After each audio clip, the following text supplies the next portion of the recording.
What's up, folks? Jimmy Smith, locked down like everybody else, in quarantine at the moment. Thanks for the well wishes about ESPN, by the way. I did the first shoot today, and the power went out right before we were supposed to go on. So I had to rig some stuff and take care of it. But yeah, interesting start. Anyway, thank you very much. So I'm on lockdown like everybody else during quarantine. And there's no MMA on right now. There's no combat sports at all. So I'm trying to figure out things to keep you guys entertained. And one of the things I thought of is some classic fights that are super old, for a lot of them for organizations that don't exist anymore. And when I talk about these things, a lot of people don't know what I'm talking about when I reference these things. So SiriusXM actually a couple weeks ago asked me for like some top 5 fights people should watch while they're, stuck at home. And a lot of them were from a while ago, because I'm trying to think of things that will kind of educate fans, but you wouldn't normally have seen it. Like, Rory McDonald, Robbie Lawler, great fight, one of the greatest of all time. But everybody's seen that one. Griffin Bonner, okay, one. Everybody's seen that. It's like everybody's seen Ali Frazier 3. So I want to go over some older fights that maybe you guys haven't seen that predate your fandom, to give you a little history lesson. So anyway, I'm trying this out for the first time with my new camera and new system, so I'm going to talk you through it. So the first one I'm doing is Frank Trigg versus one of my favorite fighters of all time, Hayato Sakurai, who was Shooto champion in the late 90s, early 2000s. At the time, considered the greatest welterweight in the world. He was 16-0-2 when he fought Frank Trigg. And Shooto, for those who don't know, is the oldest MMA organization, meaning it started in the mid-'80s somewhere in Japan. And they really put on some great fights in the 90s. Really fantastic stuff. I used to go to a video store in Little Tokyo in Los Angeles and pick up all these VHS tapes and stuff. VHS, yeah. And anyway, I would rent them, whatever. And that's where I get Shooto stuff from Japan. And so that's how I would watch all these fights. And so many great fighters fought in these events. So Shooto was a great organization. And Japanese fighters fought tooth and nail in Shooto. They really wanted to win. So Hayato Sakurai was welterweight champ of Shooto.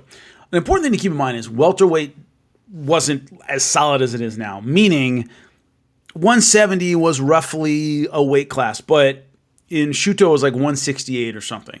This is an era before the unified rules. Everything was a little different. So weight classes were not quite as locked in as they are now.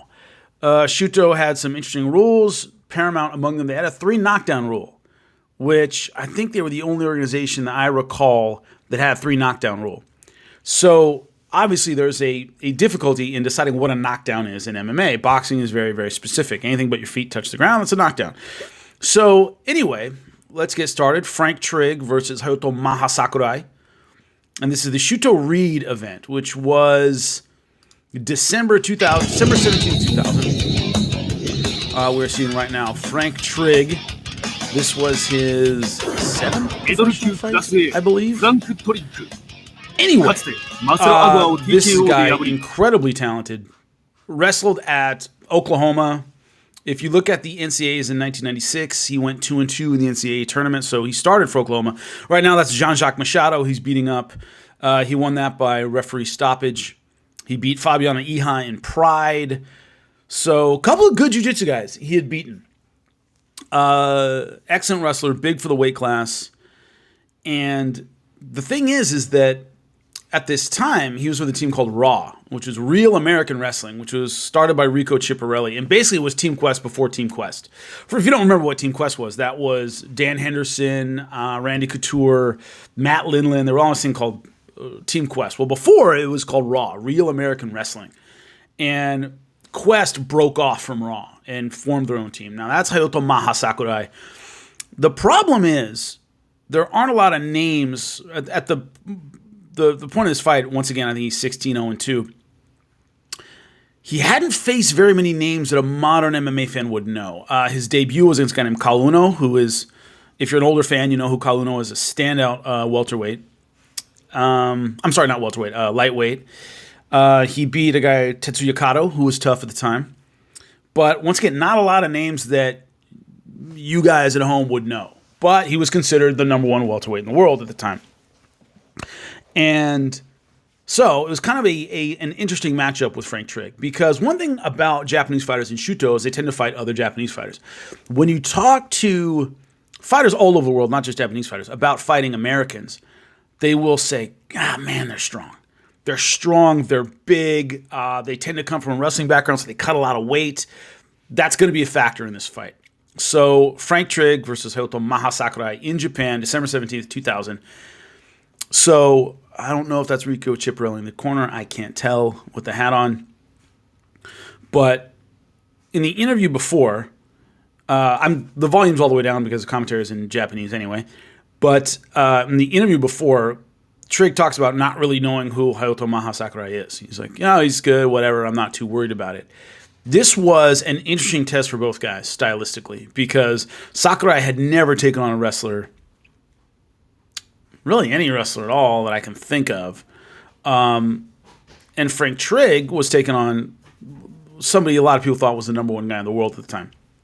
Generally ranked number one. Now, once again, rankings were all over the place. There was no centralized ranking system, but generally the consensus was Hayato Sakurai was number one. So it's about to get started. Frank Trigg versus Hayato Sakurai.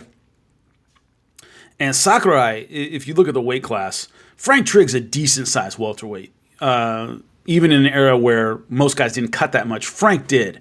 Frank's a big welterweight. And Sakurai, if you know anything about him, later on in his career in Pride, he fought at 155 pounds. If you look at him in this fight, he's a natural 55er. He really isn't as big as Frank Trigg. And Sakurai tends to carry a lot of that weight in his legs. You can see here the dude just has really thick legs, very, very fast kicks, likes the leg kick, very explosive. And Trigg is trying to body clinch and make it about his advantages, which are the wrestling and the size. Big American welterweight. Now, the ring plays a significant factor. If you haven't seen a fight in a ring, it's more an impediment than a help. It's the best way I could put it. And it becomes a factor, I believe, in this fight. But Sakurai, very, very fast kicks. Excellent submission game. He was silver medalist in Abu Dhabi in 1999. And a bronze as well. I think the bronze was in his weight class and the silver was an absolute, if I'm remembering correctly. But really great submission game. Very fast strikes. His background's in judo. But Trigg is just bigger and stronger. And also a decent striker in his own right. Now, you see right here, Hayato Sakurai going for the head and arm throw. This was, I think, a weakness throughout his career. Was he tended to go for something called the head and arm throw in wrestling. Don't know what they call it in judo. That can really cost you in MMA. It's a really, really risky throw. If your opponent pops his head out in time, he's going to take your back. And if you screw it up, Trigg just rolled through it and ended up on top. It's a big commitment without a lot of reward, in my opinion, in MMA for the most part. So Frank Trigg on top. Hayato Sakurai prefers a butterfly guard. That's his thing. Very, very mobile with the open guard. He has one submission he likes to go to from there, which is the inverted armbar, but likes to stay mobile, feet on the hips. Trigg, excellent ground and pound, good positioning, very strong with the hips. His team, this is their thing. Take you down, ground you out. He's a ground and pound guy. And as you're about to see, he's very good with the punches, keeps them short, keeps them crisp, doesn't take a lot of risks, doesn't overextend himself. There was a time when Frank Trigg, if you remember him coming over to the UFC, where people thought this, anybody can get to Matt Hughes, it's Frank Trigg. And there he is going for the Hayato Sakurai, going for that reverse armbar. He got a guy in Abu Dhabi named Fast Eddie Ruiz. He caught him with that armbar from the same position. Butterfly guard to the reverse armbar. Now here's when the ring becomes a bit of an impediment. You can see is that under duress, when Trigg is really going for it, Hayato Sakurai can keep scooting his hips and get underneath the bottom rope. As soon as that happens, they restart you. You never restart as well as you were before the fight stopped. It's just, that's the way it goes in MMA. If you can get a restart, take it, especially if you're getting hit. So that gives Hayato Sakurai a little reprieve from the ground and pound. He can get his guard going a little bit. But Trigg staying very close with the hips. Now, that's extremely important. Never let your butt and your hips get over your head. Keep everything low and centered and keep your weight on your opponent. And you see Hayato Sakurai, although he's trying to be aggressive from the bottom and with his submission game and trying to keep Trigg at a distance with his feet, Trigg won't let him. He's constantly creeping up with the hips and keeping him tight, so that he's in good position to ground pound. Now, there he went for the reverse armbar again over the top with butterfly guard. The problem with the reverse armbar from butterfly guard is it's kind of a tricky, quick move.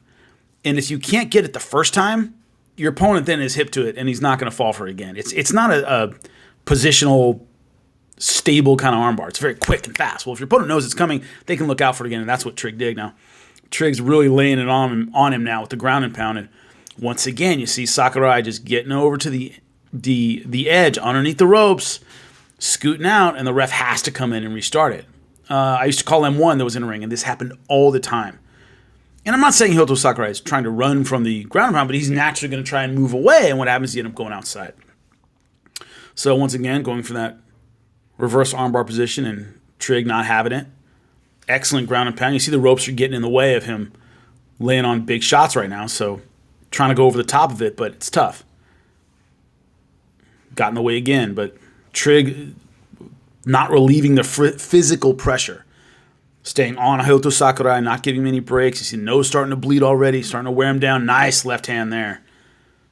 And once again, Sakurai able to kind of sneak out under the ropes, and that's not a good look. To relieve the ground and pound, that's the end of round 1. Easy first round for Frank Trigg. Now, I don't remember the scoring system for Shooto, exactly how it worked, whether it was round by round or whether they judged it all as a whole. I know in Pride it was all as a whole. They didn't judge round by round. I don't remember what Shooto was, but that was an easy first round for Frank Trigg. Start round 2, they're back on their feet. Hayato Sakurai has to come up with something because the ground and pound of Frank Trigg right now is owning him. Can't get anything done on the ground. He has to really sell out on the feet. Once again, committed to a hard throw, and it's not going to work. Bad move for Sakurai, ending up on bottom again. And this is Frank Trigg's comfort zone. Doesn't have to do anything crazy. And remember, this is a guy who beat JJ Machado, who, if you don't know who he is, classic, all-time great in jiu-jitsu. And then he beat Fabiano Iha, my first grappling instructor. He had excellent jiu-jitsu. So this is all, this is all comfort zone stuff for Frank Trigg. Sakurai trying to get some submission game going. Hard to do that from open guard, though.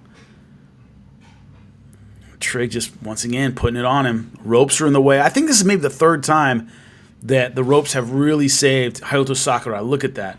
The guy who stood up on the right there with the blonde hair, that's Eric Paulson, CSW coach, MMA pioneer, Carlson guy as well. So excellent fighter of this era, late 90s, early 2000s. Now, I don't know what the dispute is here. I think he's disputing the position they're putting them in. But every time it seems like Frank's really got him, they end up near the ropes, and he's able to scoot out. So the trick here, if you're Frank Trigg, is keep him centered where I can do damage, but he can't scoot away and get a restart again. But Frank doing everything right. Sakurai trying to wrap him up, trying to elevate, relieve the pressure, able to get back to his feet. Bang! Knockdown number 1. Right over the top of the left hook. That was beautifully, perfectly timed. You get a standing 8 count in Shooto. Whenever you got a knockdown, you got a standing 8 count. He just got one, but he's still wobbly. Sakurai in the tie clinch. Boom! Right through the center. Knockdown number 2. Trigg gets another standing 8 count. Trigg obviously confused. He's really hurt. And Sakurai's going after him. First success he's had of the whole fight, and bang! Knockdown number 3.